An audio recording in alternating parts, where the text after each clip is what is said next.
안녕하세요 여러분. 오늘은 스토리텔링에 대해서 이야기를 해볼까 합니다.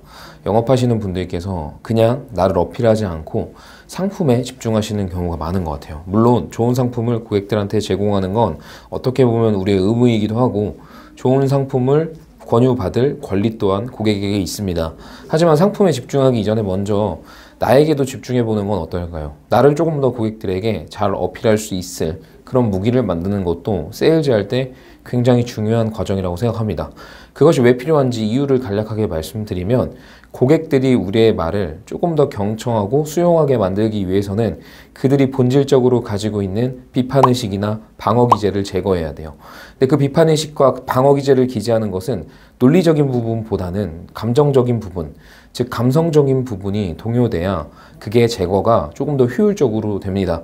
아리스토텔레스가 수사학에서 세 가지를 이야기했죠. 에토스, 파토스, 로고스. 그 중에 바로 에토스에 대한 이야기입니다. 화자, 즉 말하고 있는 사람, 세일즈를 하고 있는 영업사원 그 자체에 대한 신뢰감이 생기고 감정적으로 동요가 되어야 고객들은 내 이야기를 비판의식이나 방어기제 없이 수용성 있게 받아들일 수 있는 거죠. 그렇게 되면 상품을 설명하기 이전에 우리 자체에게 설득이 돼서 고객들에게 조금 더 효율적으로 그리고 효과적으로 상품 제안을 할 수가 있을 것입니다. 그리고 세일즈가 보다 즐거워지겠죠. 왜냐하면 여러분들께서도 고객들과 상담할 때 내 이야기를 재미있게 듣고 경청하고 있는 고객의 표정과 내 이야기를 그냥 듣는 둥 마는 둥 듣고 있는 고객의 표정으로 일이 재미있기도 하고 재미없어지기도 하니까요. 그래서 여러분들께서 스토리텔링을 준비하셔야 되는데 그 스토리텔링이 거창한 건 아니에요. 우리가 일을 시작했던 이유, 그리고 일을 열심히 하고 있는 이유, 그리고 이를 통해서 겪었던 어떤 사례들을 고객들의 관점으로 한번 접목을 시켜보는 거죠. 고객들이 원하는 부분 또는 고객들이 두려워하는 부분을 결부시켜가지고 그 두 가지를 연결시켜서 그러니까 여러분들께서 고객들로 하여금 조금 더 마음을 열 수 있게끔 만드는 거죠. 결국에는 마케팅이나 세일즈나 고객의 관점이 돼야 됩니다. 결국 커스터머 관점이 돼야 되는데 그 커스터머 관점이 돼서 우리가 스토리텔링하는 그 주제와 고객이 원하는 것을 결부시킨다면 고객들이 원하는 것과 내가 원하는 것 둘 다 달성할 수가 있겠죠. 결국 그 거래는 윈윈이 될 가능성이 높고 윈윈이 되는 거래만이 지속 발생이 됩니다. 그래서 소개가 이루어지는 거죠.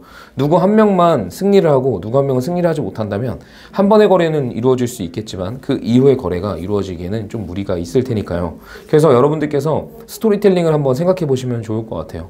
뭐 가령 내가 뭐 부모님이 아팠어서 보험을 잘 들어놔서 그걸로 혜택을 봐서 보험에 대한 가치를 느끼고 공부를 시작해서 이렇게 영업을 하게 됐는데 정말 그런 일을 영업을 좀 하다 보니까 고객들을 보상해주면서 다시금 느끼고 있고 그래서 이 일에 대한 확신을 가지고 있다. 그래서 고객들한테 제안하는 것이 나는 거절이 두려운 것보다는 그들을 책임져줘야 된다는 마음 때문에 즐겁게 하고 있다. 뭐 이런 것도 있을 수 있겠죠. 각자 자기만의 스토리를 만들면 세일즈 할 때 클로징의 파워가 더 세지지 않을까 생각해 봅니다. 네, 오늘 간략하게 스토리텔링에 대한 이야기를 드려봤고요. 다음에 더 좋은 영상으로 찾아뵙겠습니다. 영상이 도움이 되셨다면 좋아요와 구독 부탁드리겠습니다. 다음에 뵐게요.